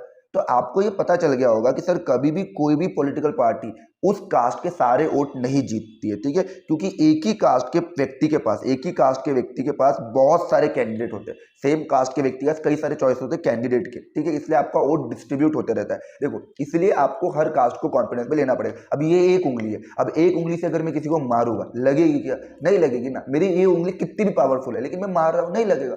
अगर मुझे किसी को कस के चाटा मारना है तो ये चारों पांचों उंगली को, जब पांचों उंगली है तो पांचों उंगली को इकट्ठा करके ऐसा मारना पड़ा ना। वैसे ही इलेक्शन अगर जीतना हो तो एक कास्ट नहीं जरूरी है, पूरी कास्ट जरूरी है। हर कास्ट को कॉन्फिडेंस में लो, ठीक है। अगर ऐसा होता ना, जैसे मैंने अभी बताया कि यादव कास्ट है यूपी में, यादव कास्ट कहाँ पे? यूपी में, और यूपी में यादव की पार्टी कही जाती है समाजवादी पार्टी। अगर ऐसा होता तो समाजवादी पार्टी हमेशा यूपी में गवर्नमेंट बनाते रहती। सेम चीज मराठा कास्ट की अगर बात करो तो ऐसा माना जाता है कि मराठा कास्ट को सबसे ज्यादा कौन हाईलाइट करता है? मराठा कास्ट के बारे में सबसे ज्यादा कौन बात करता है? शिवसेना बात करती है। अगर ऐसा होता तो महाराष्ट्र में हमेशा शिवसेना की गवर्नमेंट होती। अगर सपोज, लेकिन यहाँ क्या बोला कि ruling party and sitting MLA और MP frequently loss in election in our country. अब देखो, जैसे इमेजिन करो कि सर ये एरिया है, जैसे मराठा वाला एरिया से हमने एक कैंडिडेट को नॉमिनेट किया। किसको नॉमिनेट किया? कैंडिडेट को। और वो कैंडिडेट का नाम है सुमित सर को आपने नॉमिनेट किया मराठा कॉन्स्टिट्यूएंसी से। अब ये जो कॉन्स्टिट्यूएंसी है यहाँ पे मराठा कास्ट है और यहाँ से आपने सुमित सर को नॉमिनेट किया। सुमित सर इलेक्शन जीत गए। क्यों? क्योंकि सर सुमित सर की जो कास्ट है उस कास्ट के लोगों ने सुमित सर को वोट दिया। लेकिन 5 साल बाद फिर इलेक्शन हुए। अब 5 साल बाद जब इलेक्शन हुए तो इस बार सुमित सर इलेक्शन में हार गए। क्यों? क्योंकि सर कॉन्स्टिट्यूएंसी भी वही है, कास्ट भी वही है, मैं भी उसी कास्ट का हूं, लेकिन इस बार मेरी ही कास्ट के लोगों ने मुझे वोट नहीं दिया। मेरी ही कास्ट के लोगों ने मुझे वोट नहीं दिया। इसका मतलब आप ये समझ सकते हो कि अकेली कास्ट इंपॉर्टेंट नहीं है। अगर कास्ट इंपॉर्टेंट होती तो मैं जिस कास्ट का हूं ना, मेरे कास्ट के लोग हमेशा मुझे वोट देते और मैं हमेशा यहाँ पे जीतता। लेकिन एक बार तो मैं इलेक्शन जीत गया, लेकिन अगली बार मैं इलेक्शन हार गया। तो यहाँ यही बोला जा रहा है कि सर रूलिंग पार्टी, और कई बार रूलिंग पार्टी हो गया, उसके एमपी और एमएलए हो गए, वो इलेक्शन में हारते रहते हैं। ऐसा कभी नहीं होता यदि सारे कास्ट और उस कम्युनिटी के लोग एक ही पॉलिटिकल प्रेफरेंस में बने हुए रहते हैं। अगर ये सारे के सारे लोग जो है ना ये कास्ट में बंधे हुए रहते तो हमेशा मुझे ही जितवाते, मैं कभी भी कॉन्स्टिट्यूएंसी से हारता ही नहीं। लेकिन ऐसा इसलिए हो रहा है, ठीक है, that could not have happen. ये ऐसा कभी नहीं होता कि मैं इलेक्शन कभी नहीं हारता। कब? जब देश में सारे लोग ना एक कास्ट या कम्युनिटी से बंधे हुए होते। उनका पॉलिटिकल आइडिया एक ही कास्ट से लेकर कनेक्टेड होता है। नहीं, ऐसा नहीं है, ऐसा नहीं है। इसलिए आपको हमेशा एमएलए और एमपी उस कास्ट के होने के बाद भी उसी मेजोरिटी ऑफ द कास्ट वाले एरिया में इलेक्शन हारते हुए दिखाई देती है। इसका मतलब आप ये बोल सकते हो कि कास्ट कभी भी इलेक्शन के रिजल्ट को अकेले डिसाइड, कास्ट इंपॉर्टेंट है, caste can take various form in politics. हमने देखा कि सर कास्ट किस तरीके से पॉलिटिक्स में अलग अलग फॉर्म लेती है, लेकिन मैं ये भी बताया हूँ आपको कि सर कास्ट कभी भी अकेली इलेक्शन के रिजल्ट को डिसाइड नहीं करती। Caste alone can not determine election result. Caste अकेली इलेक्शन के रिजल्ट को डिसाइड नहीं करती। ये चीजें भी इंपॉर्टेंट होते हैं। Is that clear? ठीक है। अगर किसी को ये लग रहा है कि मैं थोड़ा जोर से बात कर रहा हूँ, तो आप जो है ना स्पीड जो 0.75 कर सकते हो, और अगर किसी को ये लगता है कि भैया मैं बहुत स्लोली बात करता हूँ, तो आप स्पीड को हाई कर सकते हो, 1.25 कर सकते हो। ठीक है। ऐसा क्यों होता है सर? ऐसा क्यों होता है? कास्ट अकेली इलेक्शन रिजल्ट को डिसाइड नहीं कर सकती, नहीं कर सकती है। फिर ये सारी चीजें, कोई भी पार्लियामेंट्री कॉन्स्टिट्यूएंसी जो होती है कास्ट से भरी हुई नहीं होती, तो आपको बाकी कास्ट को भी सोचना पड़ेगा। आप अगर उस कास्ट के एमएलए और एमपी हो और उसी कास्ट की कॉन्स्टिट्यूएंसी में हो, आप एक बार इलेक्शन जीत गए लेकिन बाद में हार गए, ऐसा हो क्यों रहा है? ऐसा इसलिए होता है, जो वोटर्स है ना, एज ए वोटर्स में क्या देखूंगा, मैं ये नहीं देखूंगा कि वो व्यक्ति मेरे कास्ट का है, मेरे कम्युनिटी का है। एज ए वोटर्स जो होता है ना, कई सारे वोटर्स, उनका स्ट्रॉन्ग अटैचमेंट कास्ट या कम्युनिटी को लेकर नहीं होता, पॉलिटिकल पार्ट। अब इमेजिन करो, अब जैसे मान के चलो सपोज कि ये इंडिया है और इंडिया में कॉन्स्टिट्यूएंसी वाराणसी, वहां से जो एमपी प्राइम मिनिस्टर हमारे नरेंद्र मोदी है। अब इमेजिन करो नरेंद्र मोदी अगर किसी भी कास्ट के हो, और अगर वो किसी भी नागपुर वाले कॉन्स्टिट्यूएंसी में आकर अगर नरेंद्र मोदी इलेक्शन में पार्टिसिपेट करते हैं, तो क्या वहां के लोग कास्ट को देखेंगे? नहीं, लोग पार्टी को देखेंगे, लीडर की पॉपुलरिटी को देखेंगे। इसका मतलब ये है कि वोटर्स का जो स्ट्रॉन्ग अटैचमेंट है वो पार्टी को लेकर होता है, कास्ट को लेकर नहीं होता। अगर एक एरिया है वाराणसी में अगर पॉलिटिकल पार्टी बीजेपी बहुत ज्यादा डोमिनेट करती है, तो वहां पर अगर कोई भी कास्ट का व्यक्ति हो जाए, वो दलित हो गया, यादव हो गया, अपर कास्ट हो गया, लोअर कास्ट हो गया, हरिजन हो गया, मराठा हो गया, राजपूत हो गया, डजंट मैटर, वहां के लोग उस व्यक्ति को जितवा कर ही लाएंगे। क्यों? क्योंकि वोटर्स का जो स्ट्रॉन्ग अटैचमेंट है वो पॉलिटिकल पार्टी को लेकर होता है, वो किसी कास्ट को लेकर या कम्युनिटी को इतना नहीं होता है। उनका स्ट्रॉन्ग अटैचमेंट तो पॉलिटिकल पार्टी को लेकर होता है। दूसरा क्या कहता है, people within the same caste और कम्युनिटी हैव डिफरेंट इंटरेस्ट। अब इमेजिन करो एक कास्ट है जिसका नाम है पवार। अब पवार के सारे जो पीपल हो गए, जरूर नहीं ना वो एक ही कास्ट के, एक ही पार्टी को वोट करे, चाहे वो बीजेपी को वोट करे या कांग्रेस को वोट करे। क्यों? हो सकता है कि आधे जो पवार कास्ट के लोग हैं बीजेपी को वोट कर रहे हो, आधे लोग कांग्रेस को वोट कर रहे हो, और कुछ परसेंट बचे हुए वो आम आदमी पार्टी को वोट कर रहे होगे। तो इसलिए क्योंकि उनका इंटरेस्ट अलग है, हो सकता है किसी को लगता होगा कि जो ऐसे पवार कास्ट जिसका फाइनेंशियल कंडीशन वीक है, उन्हें लगता होगा कि आम आदमी पार्टी हमारे लिए अच्छी, उन्हें लगता होगा कांग्रेस पार्टी हमारे लिए अच्छी। और ऐसे पवार कास्ट जिन्हें लगता होगा भैया हम बिजनेस माइंडेड व्यक्ति है और हम बिजनेस हमारा ग्रो कर रहा है, हो सकता है बीजेपी को वोट दो। तो एक ही कास्ट के, सेम कास्ट और सेम कम्युनिटी के लोगों का डिफरेंट इंटरेस्ट होता है, उनकी इकोनॉमिक कंडीशन अलग अलग होती है। तो इकोनॉमिक कंडीशन के बेसिस पे, इकोनॉमिक इंटरेस्ट के बेसिस पे अलग अलग लोगों को वोट देते हैं। जैसे मध्य प्रदेश में अगर इमेजिन करो, तो मध्य प्रदेश में एक फैमिली है और फैमिली में 5 लोग हैं, तो हो सकता है वहां के 3 लोगों ने, आदमियों ने, उन्होंने कांग्रेस को वोट दिया, लेकिन वहां की 2 महिलाओं ने बीजेपी को वोट दिया, क्योंकि वहां पे लाडली बहना योजना चल रही है। तो यहाँ पे ये बोला जाएगा सर, मैन और वीमेन हो, रिच और पुअर हो, वो भले ही सेम कास्ट के हो, लेकिन उनका वोटिंग पर्सपेक्टिव अलग अलग होता है। एक ही फैमिली में रहकर हो सकता है कि औरतों ने बीजेपी को वोट दिया हो और जो मेल है, जो घर के मेल लोगों ने, आदमी लोगों ने कांग्रेस को वोट दिया हो। तो यहाँ पे भले ही वो दोनों एक ही कास्ट की क्यों ना हो, तो सेम कास्ट के होने के बाद भी मैन और वुमेन हो, रिच और पुअर हो, उनका जो वोटिंग पर्सपेक्टिव होता है, वोटिंग इंटरेस्ट होता है, वो अलग अलग होता है। ठीक है, इसलिए कास्ट कभी भी इलेक्शन रिजल्ट को डिसाइड नहीं कर सकते। अकेली कास्ट कर सकते, लेकिन अकेली कास्ट डिसाइड नहीं कर सकती। वो थप्पड़ याद है ना, एक उंगली से चाटा नहीं पड़ेगा, थप्पड़ से बढ़ेगा। ठीक है, उसके अलावा फोर्थ क्या कहता है, people assessment of the performance of the government. और कुछ पीपल ऐसे भी होते हैं जैसे एजुकेटेड हो गए, अच्छे हो गए, पढ़ने लिखने वाले हो गए, और उन्हें पता हो कि गवर्नमेंट कैसे सिलेक्ट करना है, कास्ट और रिलीजन के बेसिस पे नहीं करना है। तो कुछ लोग ऐसे भी होते हैं, वो गवर्नमेंट के परफॉर्मेंस पे देखते हैं कि भैया 5 साल हो गए और 5 साल का हिसाब बताइए, और 5 साल में अपने देश में कितना तरक्की कर दी, देश में स्पेस टेक्नोलॉजी वाली सड़कें बनी है या फिर गड्ढे वाली सड़कें आज भी है। तो पीपल जो है ना, वो गवर्नमेंट के परफॉर्मेंस पे देखेंगे। किसको देखेंगे? गवर्नमेंट के परफॉर्मेंस, कि 5 साल में अपने गवर्नमेंट का परफॉर्मेंस कितना है। तो कुछ लोग कास्ट को देखकर वोट नहीं करते, कुछ लोग ऐसे भी होते हैं जो गवर्नमेंट के परफॉर्मेंस, कि 5 साल में अच्छा काम किया इसको वोट दो, 5 साल में अच्छा काम नहीं किया इसको वोट मत दो। तो गवर्नमेंट के परफॉर्मेंस देखते। कुछ लोग ऐसे होते हैं जो लीडर की पॉपुलरिटी पर वोट देते हैं। जैसे मैंने बताया कि नरेंद्र मोदी, प्राइम मिनिस्टर नरेंद्र मोदी जी अगर हमारे देश के, वो किसी भी कॉन्स्टिट्यूएंसी से अगर इलेक्ट हो गए ना, किसी भी कॉन्स्टिट्यूएंसी में अगर अपना खड़े हो गए ना, तो उस कॉन्स्टिट्यूएंसी से वो इलेक्शन जीत जाएंगे। ठीक है, अगर जैसे शाहरुख खान, एसआरके की अगर मैं बात करूं, शाहरुख खान की, विराट कोहली की अगर मैं बात करूं, तो विराट कोहली इंडिया के किसी भी कॉन्स्टिट्यूएंसी में अगर खड़ा हो जाए, उसकी कास्ट को नहीं देखा जाएगा, उसकी पार्टी को नहीं देखा जाएगा, उसे फिर भी लोग इलेक्शन में वोट देंगे और वो इलेक्शन जीत जाएगा। क्यों? क्योंकि यहाँ पे लीडर की पॉपुलरिटी को भी देखा जाता है कि भैया अगर वो उतना पॉपुलर है, जैसे प्राइम मिनिस्टर हमारे नरेंद्र मोदी काफी पॉपुलर है, ठीक है। तो भाइयों, अगर नरेंद्र मोदी जी अगर बहुत पॉपुलर है तो वो किसी भी इंडियन कॉन्स्टिट्यूएंसी से खड़े हो जाए, वो इलेक्शन जीत जाएगा। या लीडर की पॉपुलरिटी को देखा जाता है, ठीक है।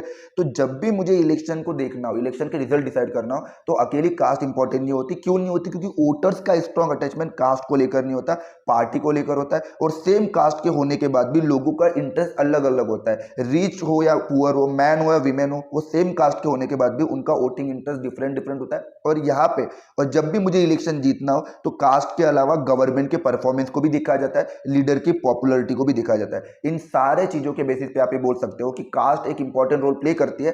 कास्ट जरूरी नहीं है, लेकिन कास्ट जरूरी है, कास्ट जरूरी है, लेकिन कास्ट सब कुछ नहीं है। कास्ट सब कुछ क्यों नहीं है? क्योंकि ये चीजें भी लोग देखा करते हैं, ये चीजें भी लोग देखा करते हैं। तो कास्ट इलेक्शन में जरूरी है, लेकिन सब कुछ नहीं है कास्ट, ठीक है। उसके बाद सर एक टॉपिक था हमारा caste in politics. Caste in politics यानी कास्ट पॉलिटिक्स में किस तरीके से रोल प्ले करती है, कास्ट पॉलिटिक्स में किस तरीके से रोल प्ले करती है, और आधे घंटे से हम वही पढ़ रहे हैं। दूसरा टॉपिक क्या है हमारा? दूसरा टॉपिक ये कहता है sir politics in a caste. अब ये क्या है सर? कंफ्यूज हो रहा है। आप खाना ऐसे भी खिला रहे हो, आप खाना ऐसे भी खिला रहे हो, मतलब क्या कहना चाहते हो सर? ठीक है, समझ में नहीं आ रहा, समझ में आएगा, बस थोड़ा सा पेशेंस रखिए, ध्यान दीजिए, कॉन्सेंट्रेट करिए। क्या कह रहा हूं कि सर कास्ट इन पॉलिटिक्स यानी अभी तक पॉलिटिक्स में कास्ट का किस तरीके से इन्फ्लुएंस था। अभी तक बिल्ली दूध पी रही थी, अभी तक बिल्ली दूध पी रही थी, अब बिल्ली के ऊपर दूध गिर रहा है। इमेजिन करो, आप समझो इस तरीके से, एग्जांपल पे ध्यान दो थोड़ा। तो अभी तक कास्ट पॉलिटिक्स में कैसे रोल प्ले कर रही थी, अभी यहाँ पे पॉलिटिक्स कास्ट में घुस जाएगी, ठीक है। पॉलिटिक्स कास्ट में आ जाएगी और पॉलिटिक्स कास्ट को क्या कर देगी? उस करप्ट कर देगी या फिर उसको खराब कर देगी, ठीक है। अब कास्ट में पॉलिटिक्स की जाएगी। अभी तक पॉलिटिक्स को हाईलाइट किया जा रहा है, सॉरी, अभी तक कास्ट को हाईलाइट किया जा रहा है पॉलिटिक्स में। तो कास्ट कहीं ना कहीं आपको दिखाई दे रहा था कि कास्ट कितनी इंपॉर्टेंट है। अब उस कास्ट में पॉलिटिक्स की जाएगी, तो पॉलिटिक्स इन अ कास्ट। तो it does not mean that there is only one way relation between caste and. देखो, रिलेशन करने के लिए दो लोगों की जरूरत पड़ती है, मतलब किसी भी चीज के लिए दो लोगों की जरूरत पड़ती है। तो कुछ भी काम करना हो हमें दो लोगों की जरूरत पड़ेगी। जैसे यहाँ क्या बोला कि वन वे ट्रैफिक नहीं है, वन वे रिलेशन नहीं है कि हमेशा कास्ट ही डोमिनेट कर रही है। कास्ट और पॉलिटिक्स में वन वे रिलेशन नहीं है। अभी तक कास्ट इंपॉर्टेंट थी पॉलिटिक्स में, अब पॉलिटिक्स कास्ट में घुस जाएगी, ठीक है। तो पॉलिटिक्स भी ऐसी चीज है जो कास्ट को इन्फ्लुएंस करती है। Politics to influence the caste system and caste identity. अभी तक कास्ट इतनी इंपॉर्टेंट थी पॉलिटिक्स में, अभी तक कास्ट इंपॉर्टेंट थी पॉलिटिक्स में, लेकिन अब पॉलिटिक्स जो है ना वो कास्ट सिस्टम को इन्फ्लुएंस कर रही है, कास्ट आइडेंटिटी को इन्फ्लुएंस कर रही है। समझ में आ रहा है मैं क्या कह रहा हूँ? ठीक है, ये बहुत इंपॉर्टेंट राइट है। कई बार इस लाइन के बेसिस पे क्वेश्चन डाल दिया गया सीबीएसई ने। कई सारे सैंपल पेपर आप उठा के देखो या सीबीएसई के प्रीवियस ईयर क्वेश्चन पेपर उठा के देखो ना, तो ये लाइन डाल दी गई। क्या कहता है? It is not politics that get caste ridden. It is not politics. देखो एग्जाम्पल बताता हूँ, बिल्ली के दूध पीने से ना बिल्ली खराब नहीं होगी, दूध खराब हो रहा है। क्या कह रहा हूं मैं? बिल्ली अगर दूध पी जाए ना तो बिल्ली खराब नहीं होगी, दूध खराब होगा। इसका मतलब कास्ट अगर पॉलिटिक्स में जाए या पॉलिटिक्स अगर कास्ट में जाए तो कास्ट शिकार बनेगी पॉलिटिक्स का। पॉलिटिक्स खराब नहीं हो रही है, कास्ट खराब होगी। समझो मैं क्या कह रहा हूं करके? ठीक है, आप कास्ट में पॉलिटिक्स कर रहे हो यहाँ पे। तो it is not that politics that get caste ridden, कि सर वो पॉलिटिक्स नहीं है जो कास्ट को रिडन कर रही है। कास्ट इन पॉलिटिक्स की बात कर रहा हूं मैं यहाँ पे, ठीक है। ये सर पॉलिटिक्स कास्ट का शिकार नहीं हो रही है, पॉलिटिक्स कास्ट का शिकार नहीं हो रही है, वो कास्ट है जो पॉलिटिसाइज हो रही है, वो कास्ट है जो पॉलिटिक्स का शिकार हो रही है। समझ में आ रहा है मैं क्या कह रहा हूं? कैसे? तो हर caste group try to become a bigger by incorporating within its sub caste. तो हर कास्ट ग्रुप जो है ना उसको अपना वोट बैंक बनाना पड़ता है। जैसे इंडिया में आपने कई सारी पॉलिटिकल पार्टी, आप गूगल पे जाओ और गूगल पे सर्च करके देखो और अलग अलग कास्ट के बेसिस पे पॉलिटिकल पार्टी को फाइंड आउट करके आओ और कमेंट में मुझे बताओ कि किस कास्ट की कौन सी। आपने देखा होगा कि एक पार्टी है जो दलितों की बात करती है, एक पार्टी होगी जो शेड्यूल कास्ट की बात करती है, एक पार्टी होगी जो शेड्यूल ट्राइब की बात करती होगी, ठीक है। कुछ पार्टी आपकी ऐसी होगी जो अलग अलग कास्ट को, कोई करनी सेना होगी जो राजपूत की बात करती होगी।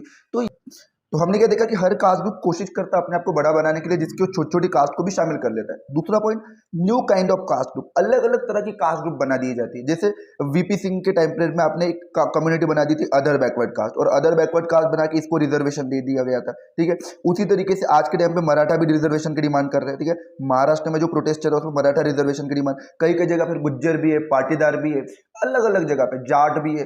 वैसे ही आप बोला कि हर कास्ट ग्रुप जो है ना पॉलिटिकल एरेना में new kind of caste group have come, अलग अलग एरिया में new kind of caste group have come up in political arena backward and forward caste group कि सर अलग अलग कास्ट ग्रुप को ला दिया जाता है। कोई बैकवर्ड कास्ट के नाम से नहीं देते, कोई फॉरवर्ड कास्ट है। जैसे वीपी सिंह के टाइम पीरियड में जो प्राइम मिनिस्टर थे उन्होंने फिर ओबीसी को लाया गया, एक ग्रुप बना दिया गया ओबीसी, उसमें कई तरह के बैकवर्ड क्लास को ऐड कर दिया गया और इसे 27% रिजर्वेशन दे दिया। आज के टाइम पे फिर मराठा भी रिजर्वेशन की बात कर रहा है। तो यहाँ पे सारी कास्ट जो है ना, ये सारी कास्ट में पॉलिटिक्स की जा रही है और इस सारी कास्ट को इन्फ्लुएंस किया जा रहा है वोट बैंक के लिए, ठीक है। तो ऐसे कई सारे कास्ट ग्रुप को बना दिया जा रहा है। पहले तो आप सुना होगा कि कुछ कुछ ही कास्ट थी, अब अलग अलग तरह की कास्ट आ रही है और हर तरह की कास्ट आ रही है। कोई फॉरवर्ड के नाम से जानी जा रही है, कोई बैकवर्ड के नाम से आ रही है, सिर्फ और सिर्फ किस लिए, ताकि इनको वोट बैंक बना दिया जाए करके। इसलिए यहाँ पे वर्ड यूज किया गया है कि सर पॉलिटिक्स कास्ट का शिकार नहीं हो रही है, कास्ट पॉलिटिक्स का शिकार हो रही है। अब सर जब मैंने कास्ट के इश्यूज को पॉलिटिक्स में एक्सप्रेस किया, कास्ट के इश्यूज को पॉलिटिक्स में एक्सप्रेस किया, तो क्या बेनिफिट मिला? तो यहाँ पे आप दो साइड देखोगे। Caste play different kind of role in politics कि सर जब मैं कास्ट को पॉलिटिक्स में एक्सप्रेस किया तो क्या मिला सर? पहले एक गुड साइड मिला, एक बैड साइड मिला। यहाँ पे आपको थोड़े से एडवांटेज देखने को मिलेंगे, ठीक है, यहाँ पे आपको डिसएडवांटेज देखने को मिलेगा, यानी मेरिट डिमेरिट आपको देखने को मिलेगी। मेरिट क्या है, डिमेरिट क्या है, एक एक करके पढ़ते हैं। एडवांटेज या डिसएडवांटेज क्या है? तो जब मैं कास्ट को एक्सप्रेस किया पॉलिटिक्स में तो अच्छे साइड क्या मिले, गुड साइड मुझे मिले कि expression of caste differences in politics give many disadvantage community the space to demand their share of power. कि सर जब आपने क्या किया, कास्ट डिफरेंसेस को पॉलिटिक्स में एक्सप्रेस किया, देखो जेंडर के इश्यूज को जब मैंने पॉलिटिक्स में एक्सप्रेस किया, विमेन इंपावरमेंट हुआ, विमेन को अपॉर्चुनिटीज मिली, जॉब अपॉर्चुनिटीज मिली, एजुकेशन मिला, पॉलिटिक्स में रिप्रेजेंटेशन मिला। वैसे ही जब इस तरह के एक अपर कास्ट होती थी, एक लोअर कास्ट होती थी, अपर कास्ट लोअर कास्ट के डिफरेंसेस को जब मैंने पॉलिटिक्स में एक्सप्रेस किया तो क्या हुआ सर? आर्टिकल 50 के अकॉर्डिंग डिस्क्रिमिनेशन खत्म हो गया, आर्टिकल 17 के अकॉर्डिंग अनटचेबिलिटी खत्म हो गया। तो उन कास्ट को जब मैंने पॉलिटिक्स में एक्सप्रेस किया तो ये जो डिसएडवांटेज कम्युनिटी है इनको भी पावर में आने का चांसेस मिला, इन्होंने भी अपनी प्रॉब्लम रखी, इनकी भी जो डिमांड थी वो पॉलिटिक्स में हाईलाइट की गई। अगर आप सोचिए कि अगर इन कास्ट डिफरेंसेस को अगर आप पॉलिटिक्स में हाईलाइट ही नहीं करते, इन कास्ट डिफरेंसेस को पॉलिटिक्स में आप एक्सप्रेस ही नहीं करते, तो ये जो डिसएडवांटेज कम्युनिटी है क्या इन्हें स्पेस मिल पाता? क्या ये पॉलिटिक्स में आ पाते? क्या इन्हें अपॉर्चुनिटी मिल पाती? क्या इन्हें इक्वल ट्रीट किया जा सकता था? इनके साथ डिस्क्रिमिनेशन ही होता, अनटचेबिलिटी होती और डिसएडवांटेज को फेस करते। इसीलिए पावर की शेयर में इन्होंने भी अपनी डिमांड की कि भैया हम भी नेता बनेंगे। शेड्यूल कास्ट का व्यक्ति भी आज के टाइम पे आपको नेता बनते हुए दिखाई देगा, शेड्यूल ट्राइब का भी। क्यों? ये तभी पॉसिबल है जब इनके इश्यूज को, इनके डिफरेंसेस को आपने पॉलिटिक्स में हाईलाइट किया। तो ये आपको गुड साइड देखने को मिला। दूसरा क्या कि sir it help people from Dalit and OBC caste कि सर पॉलिटिक्स ने क्या किया, दलित और ओबीसी कास्ट के लोगों को हेल्प किया to gain better access to decision making. उनको डिसीजन मेकिंग में लाया, उनकी लाइफ की डिसीजन लेने में, उनकी कम्युनिटी को एम्पावर करने में, अपलिफ्ट करने में पॉलिटिक्स ने इंपॉर्टेंट रोल प्ले किया, चाहे वो दलित कास्ट हो या फिर ओबीसी कास्ट हो या दलित कास्ट हो। उसके अलावा several political and non political organisation, कई सारे ऐसे पॉलिटिकल पार्टी, कई सारे पॉलिटिकल ऑर्गेनाइजेशन या कई सारे नॉन पॉलिटिकल ऑर्गेनाइजेशन जिसे हम एनजीओ वगैरह करते हैं, उन्होंने भी डिमांड की कि सर ये जो डिस्क्रिमिनेशन होते हैं पर्टिकुलर कास्ट को लेकर, जो हरिजन है, दलित है, जैसे मध्य प्रदेश में एक व्यक्ति के ऊपर क्योंकि वो लोअर कास्ट का था तो उसके ऊपर पेशाब कर दी गई। तो कई ऐसे केसेस आप देखोगे, ऐसा अगर आप न्यूज़ अगर फॉलो करते हो तो आपको देखने को मिलेगा कई स्टेट में, साउथ इंडिया की अगर बात करूँ, सदर्न पार्ट ऑफ इंडिया की बात करूँ, सेंट्रल पार्ट ऑफ इंडिया की बात करूँ, तो कई जगह पे लोअर कास्ट के अगेंस्ट हो रहे डिस्क्रिमिनेशन आपको हर जगह देखने को मिलेगा। मतलब हाँ, इतने नहीं लेकिन कहीं ना कहीं आपको देखने को मिलेगा, ठीक है। तो कई ऐसे एनजीओ, कई सारे पॉलिटिकल ऑर्गेनाइजेशन है, वो ये डिमांड करते रहती है कि सर ये जो पर्टिकुलर कास्ट के अगेंस्ट में जो डिस्क्रिमिनेशन है इसको खत्म कर दिया जाए और उनको भी क्या दिया जाए, उनको भी रिसोर्सेज दिया जाए, उनके पास भी लैंड हो, उनके पास भी अपॉर्चुनिटी हो और उनका भी राइट है कि वो डिग्निटी के साथ रह सके, मान सम्मान और गरिमा के साथ रह सके, उनकी भी एक सोसाइटी में एक रिस्पेक्ट हो, ठीक है। तो जब पॉलिटिक्स में आपने कास्ट के इश्यूज को हाईलाइट किया तो मुझे सर ये चीजें मिली, ये चीजें मुझे मिली। उसके बाद नेगेटिव साइड क्या है? बैड साइड ये है कि sir politics based on caste identity. Sir जब आप सिर्फ कास्ट के बेसिस पे, रिलीजन के बेसिस पे जब मैं पॉलिटिक्स किया, रिलीजन के बेसिस पे जब मैंने पॉलिटिक्स किया तो कम्युनलिज्म आया। क्या आया सर? कम्युनलिज्म आया, जिससे देश में वायलेंस हुए, राइट्स हुए, हत्याएं हुई, बहुत सारी चीजें हुई। लेकिन जब मैं पॉलिटिक्स करूंगा कास्ट के बेसिस पे, ये हमारे डेमोक्रेसी की हेल्थी नहीं है। क्यों नहीं है? क्योंकि पहले आपने कंट्री को रिलीजन के नाम पे तोड़ा, उसके बाद अब एक ही कास्ट का अगर डोमिनेशन है तो 80% कास्ट की एक ही अगर कम्युनिटी, तो उसी कास्ट के अंदर 80% 80% कम्युनिटी अगर आप एक ही रिलीजन को फॉलो करती है तो उस रिलीजन में भी अगर कास्ट है तो आप कास्ट के अंदर पॉलिटिक्स करके उसी रिलीजन को अलग अलग कास्ट में डिवाइड कर रहे हो। तो अगर आप क्या कर रहे हो, अगर आप कास्ट के बेसिस पे पॉलिटिक्स कर रहे हो तो डेमोक्रेसी के लिए अच्छा नहीं है, यूनिटी नहीं लेकर आएगा, ये सोसाइटी को डिसयूनिटी की ओर लेकर जाएगा, ये सोसाइटी को डिसइंटीग्रेट कर देगा, तोड़ देगा, ये इंटीग्रेशन की प्रोसेस नहीं हो पाएगी। ये आपकी सोसाइटी को क्या कर रहा है, ये आपकी सोसाइटी को तोड़ रहा है। तो कास्ट के बेसिस पे जो पॉलिटिक्स होगी वो डेमोक्रेसी के लिए कभी भी हेल्थी नहीं होती है। दूसरी चीज, अब जब आप कास्ट कास्ट का ही रट लगा लोगे, आप रिलीजन रिलीजन का ही रट लगाओगे, इससे सोसाइटी के जो मेन इश्यूज है, पुअर्टी का, डेवलपमेंट का, करप्शन का, एम्प्लॉयमेंट का, एजुकेशन, देखो इंडिया में क्या होता है, इंडिया में ही होता है। अगर इंडिया में कोई मेजर इशू चल रहा है, जैसे विमेन के केसेस चल रहे हो, विमेन हेरेसमेंट के केसेस चल रहे हो, या करप्शन के केसेस चल रहे हो, इंफ्रास्ट्रक्चर की, या सड़क बनती है, सड़क गायब हो जाती है, 1 महीने सड़क नहीं चल पाती, हम उन जिन नेताओं, जो नेता हमारे जिन जिन फ्रीडम फाइटर, मतलब जिन जिन राजाओं को गालियां देते हैं, जिन जिन राजाओं को कोई अप्रिशिएट भी करता है, उन राजाओं के जैसे छत्रपति शिवाजी महाराज के द्वारा बनाए हुए जो किले, वो आज भी एग्जिस्ट करते हैं। लेकिन हमारे नेताओं के पास आर्टिफिशियल इंटेलिजेंस होने के बाद भी, इतना बड़ा मॉडर्न साइंस होने के बाद भी, मॉडर्न टेक्नोलॉजी होने के बाद भी, और बढ़िया से बड़े आर्किटेक्ट और सिविल इंजीनियर होने के बाद भी हमारे देश की सड़कें 2 साल भी नहीं चल पाती है। कई कई सड़कें तो ऐसी है जो 2 महीने में उद्घाटन में गायब हो जाती है।